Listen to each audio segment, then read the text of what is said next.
మీ business ఏదైనా మీ ఊర్లో promotion చేయాలంటే అది సుమన్ టీవీతోనే సాధ్యం. ఇప్పుడే సంప్రదించండి. అనంతపురం జిల్లాలో పేరొందిన ఆర్డిటి స్వచ్ఛంద సంస్థకు ఎఫ్సిఆర్ఏ లైసెన్స్ రెన్యువల్ చేయకపోవడంతో నిధులు రాక ఆగిపోయాయి.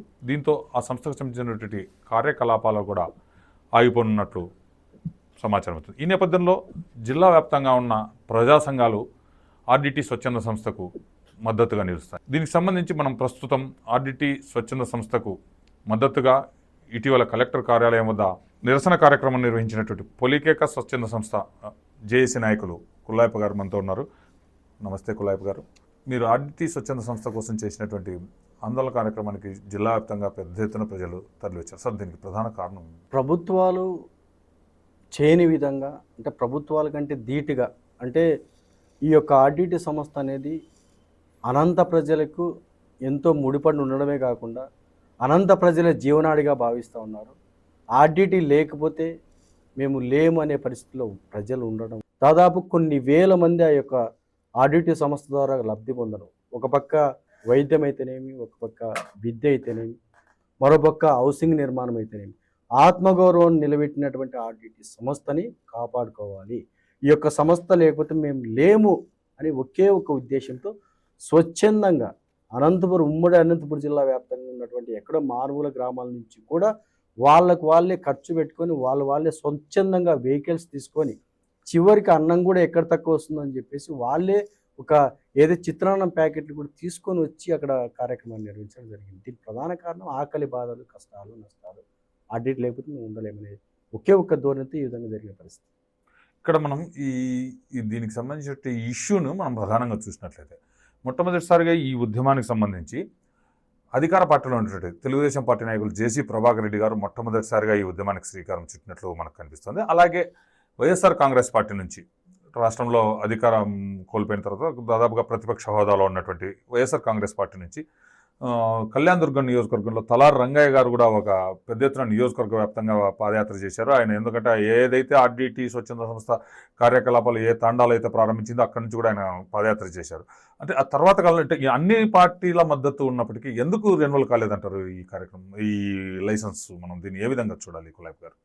జనరల్గా ప్రజలు మీరు అన్నట్లు ప్రతిపక్ష పార్టీలు, అధికార పార్టీ కూడా ఒక పక్క ఏదైతే మంత్రులు, ఎమ్మెల్యేలు, అనంతపురం జిల్లా మంత్రులు, ఎమ్మెల్యేలు, అదేవిధంగా ఎంపీ లేదా ముఖ్యమంత్రి కూడా, వీళ్ళంతా కూడా అనంతపురం జిల్లాకి తప్పనిసరిగా న్యాయం జరగాలంటే ఆర్డిటి సంస్థ ఉండాలని చెప్పేసి కేంద్రం దృష్టికి కూడా తీసుకెళ్లారు. అయితే కేంద్రం దాదాపు దేశవ్యాప్తంగా ఉన్నటువంటి ఇలాంటి సంస్థలు దగ్గర 400 పైచీలకు ఇలాంటి ట్రస్టులను ఆపుతా వచ్చింది.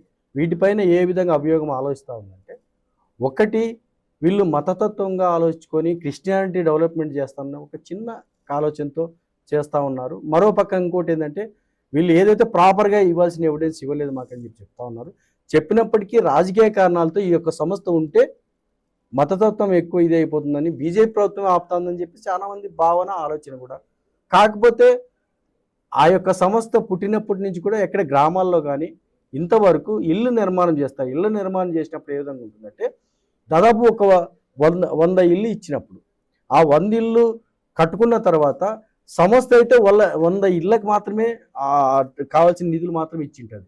ఏది చర్చిలకు కానీ లేకపోతే మసీదులకు కానీ ఇచ్చే పరిస్థితి ఉండనే ఉండదు. అయితే వాళ్ళంతా కలిసి మరీ ఒక మసీదో లేదా చర్చిని కట్టుకోవడం వల్ల ఆర్డిటి సంస్థనే ఈ విధంగా చేస్తూ ఉందని చెప్పేసి పూర్తిగా దీన్ని నియంత్రించాలి, లేకపోతే ఇది క్రిస్టియానిటీ డెవలప్మెంట్ అవుతుందని ఒక వేరే రకమైన ఆలోచనతో ఈ యొక్క కేంద్ర ప్రభుత్వం ఆలోచిస్తుందని చెప్పి మేము ఆలోచిస్తున్నాం. అంతే తప్ప ఇంతవరకు ఎవరికి హాని కలిగించింది కానీ నష్టం కలిగించినది కానీ ఆర్డిటి సంస్థ లేదు.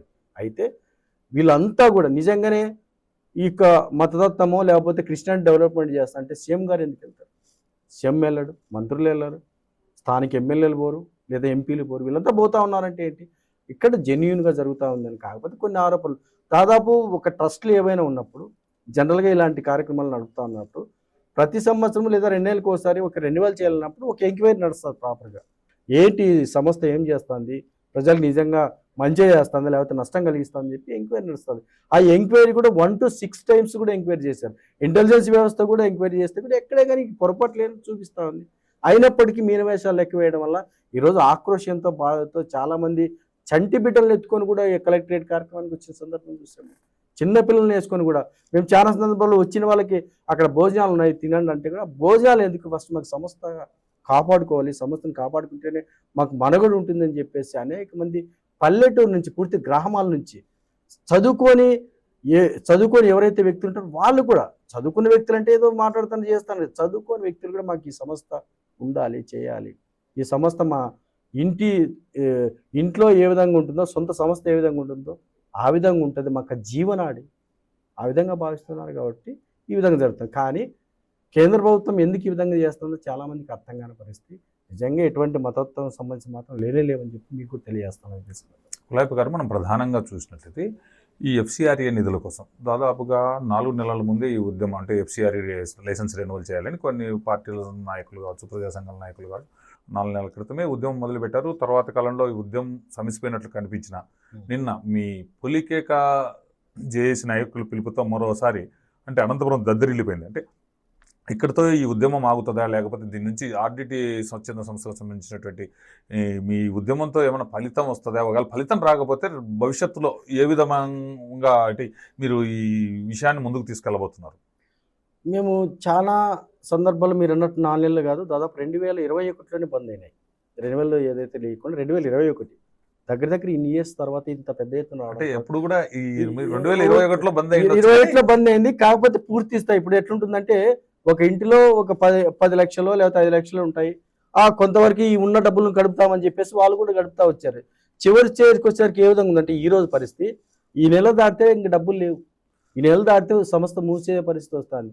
ఇవన్నీ మా దృష్టికి వచ్చినప్పుడు మేము మళ్ళీ బాధపడుతుంది. 10th క్లాస్ ఎవరైనా మంచి మార్క్స్ వచ్చినప్పుడు, మంచి మెజారిటీ మార్కులు వచ్చినప్పుడు చాలామంది ఆ పిల్లల్ని తీసుకెళ్ళి ఎక్కడో మంచి కళాశాలలో చదివించుకుంటూ చేసుకున్న సంస్థ.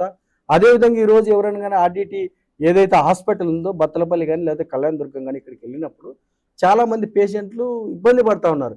కరోనా లాంటి టైంలో కూడా ఎక్కడో మనం సవేరైన ఇంకో హాస్పిటల్ చేరితే మంచి బతుకుతాడో లేదో తెలియని పరిస్థితిలో ఉన్నప్పుడు ఆర్డిటికి వెళ్తే మాత్రం అక్కడ బాగా నీట్గా చూసుకుంటారు, బాగా అక్కడ ఖచ్చితంగా బతికి తిరిగి రాగలుగుతామని ఒక ఆశ కల్పించింది, భరోసాను కల్పించింది ఆర్డిటి సంస్థ. ఇలాంటి సంస్థ ఎన్నో సేవలు అందించిన సంస్థ మీరన్నట్లు ఈ విధంగా ఇటువంటి పరిస్థితికి రావడం, మరి ముఖ్యంగా పొలికేక ద్వారాగానే వచ్చింది అని కాదు. కాకపోతే అప్పటికే చాలామంది నిరుత్సాహపడతాం, ఆలోచించడం లేకపోతే ఇబ్బంది పడుతూ ఉండడం, వేదిక సరిగ్గా దొరకపోవడం వల్ల కొంతవరకు ఆగిన పరిస్థితి. ఎప్పుడైతే మా పెద్దలు కొంతమంది అంతా కలిసి దాసన్న కానీ లేకపోతే హరి కానీ లేకపోతే అక్కడప్ప లేకపోతే ఎల్లని ఇలాంటి వ్యక్తులు కొంతమంది కలిసి మేమంతా ఒక టీమ్గా తయారయ్యాం, ఖచ్చితంగా గ్రామాల్లోకి వెళ్దాం, గ్రామాల్లో అవేర్నెస్ కల్పిద్దాం, ఇది లేకపోతే ఏ విధంగా ఉంటుంది మన పరిస్థితి తెలియజేద్దామని చెప్పేసి దాదాపు పొలికేక కార్యక్రమం అని చెప్పేసి 20 రోజుల క్రితం మేము ఆ స్టేట్మెంట్ ఇచ్చేసి గ్రామాన్ని వెళ్ళినప్పుడు వాళ్ళు కూడా స్వచ్ఛందంగా మేము వస్తామని చెప్పడం జరిగింది. ఈ కార్యక్రమం ద్వారాగా పెద్ద ఎత్తున వచ్చారు. మీరు చెప్తే అన్నం వాళ్ళే తీసుకొని మనం ఏదైతే ఎక్కడన్నా అడవుల్లోకి ఏదైనా పనికి పోయినప్పుడు లేకపోతే పొలం పని చేసుకునేప్పుడు ఇంటి దగ్గర నుంచి చదువుకూడు తీసుకునే విధంగా వాళ్ళు చదువుకూడు తీసుకొచ్చి కూడా ఆ పొలికేక కార్యక్రమాన్ని ఆ రోజు అందరూ కలిసి దిగ్విజయం, కేవలం నాయకుల ప్రోగ్రామ్ అని మేము చెప్పాను, స్వచ్ఛందంగా ప్రజలు వచ్చి చేసిన కార్యక్రమం. ఇక్కడ నుంచి మీరు అన్నట్లు ఇక్కడికి ఆగుతుందా ముందుకు పోతుందంటే ఎక్కడ ఆగుతుంది, రెన్యువల్ అయ్యేంత వరకు కూడా వదిలిపెట్టే పరిస్థితి లేనే లేదు. ఒకవేళ నాయకుడిగా మేము ఫెయిల్యూర్ అయినప్పటికీ కూడా ప్రజలు స్వచ్ఛందంగానే రోడ్ల మీదకి వచ్చే పరిస్థితి తప్పనిసరిగా ఉంటుంది. ఇంకా రానున్న రోజులు ఎలా ఉంటుంది, నేపాల్లో ఏ విధంగా జరుగుతూ ఉందో నేపాల్ కంటే కూడా దారుణంగా ఎంపీలు ఎమ్మెల్యేలు ముట్టడిస్తారని కూడా మాకు తెలియని పరిస్థితి. మేము మనం చూసాం, అరే ఇన్ని వేల మంది మేము ఎక్స్పెక్ట్ చేసింది ఒక 10,000 అనుకున్నాం ఫస్ట్, తర్వాత మేము కూడా 10,000 కాదు ఇంకా ఏమైనా వస్తారేమో అనుకున్నాం. కానీ ఒక్కసారికి 20,000 మంది వచ్చేసరికి పోలీసుల కంట్రోల్ లేదు, నాయకుల కంట్రోల్ లేదు, కేవలం ప్రజల కంట్రోల్లోకే ఉద్యమం నడిచిన పరిస్థితి మనం చూసాం. కాబట్టి మరొక్కసారి నేపాల్ లాంటి పరిస్థితులు రాకోకుండా ఈ రాష్ట్ర ప్రభుత్వం కానీ కేంద్ర ప్రభుత్వం కానీ ఆలోచన చేసుకోవాలని చెప్పి విజ్ఞప్తి చేస్తున్నాం. మేము ఏ ప్రభుత్వానికి వ్యతిరేకం కాదు, అనుకూలము కాదు. మాకేదైతే సమస్యలు ఉంటాయో ఆ సమస్యల పరిష్కారం కోసం ఏ యొక్క కార్యక్రమాన్ని నిర్ణయం తీసుకోవడానికి సిద్ధంగా ఉంటాము. పొలికేక కార్యక్రమం ద్వారా మేము పెట్టింది కూడా ఎక్కడైనా కళ్ళం లేదంటే ఒడ్లు ఎప్పుడన్నా కొట్టాలనుకున్నప్పుడు ఏదైతే మొదలు పెడతామో ఆ రోజు పొలికేక కార్యక్రమం అనుకొని పోలియో అని చెప్పేసి కళ్ళాలు చేస్తారో ఆ విధంగా పొలికేక మొదలు పెట్టాము అంతే. ఎండింగ్ చాలా ఉంది కదా, ఆగే పరిస్థితి లేదు, ఆగదు కూడా. 2000 అయిందంటే ఆ రోజు ఆగుతుంది. ధన్యవాదాలండి. ఆర్డిటి స్వచ్ఛంద సంస్థకు సంబంధించిన FCRA నిధులకు సంబంధించిన అంశంపై మీరు మా స్టూడియోకి వచ్చి విషయాలు షేర్ చేసుకున్నందుకు ధన్యవాదాలు కులాయత్ గారు. Thank you.